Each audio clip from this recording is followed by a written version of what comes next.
Hello, thank you for joining my YouTube channel. Appreciate you being here. Please hit that like button and subscribe. Appreciate you all being here.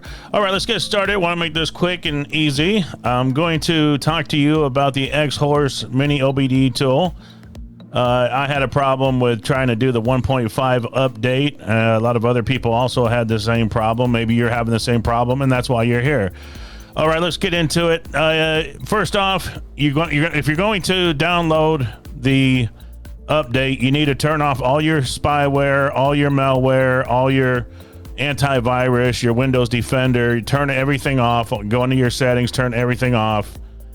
You're going to make sure that you use the white cable that came with your OBD tool. Make sure you use that white cable. Don't use anything else. Make sure it's that white cable that you want to make sure that you use that cable. It probably will not work without that specific white cable. Okay, so you're going to want to download these files from Xhorse. Now, these files are going to be from China, so that's the reason you're going to have to turn off all your spyware, all your software, malware, virus, antivirus, whatever you call it. So go ahead, download those files. And what you're going to do is download these files. Then you're going to look for your device.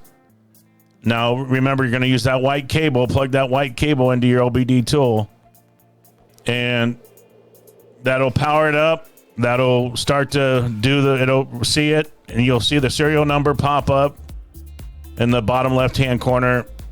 It'll say firmware version, and then it'll start blinking. It'll start the process. Give it about 5, 10, 15 minutes, however long it's going to take.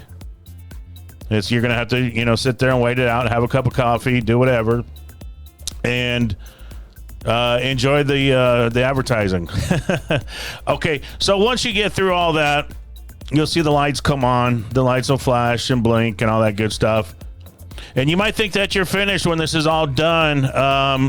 I found in my case, I had to use my key tool and use that to also update after you download this. You're going to update if you got this app on your cell phone, after you finish with updating it from your personal computer, your laptop, you want to get your key tool and your cell phone, and you're going to want to re-update after that. I hope this helps you guys. If you have any questions, just drop it in the comment box. I appreciate you all being here. Please like, subscribe. Thank you very much.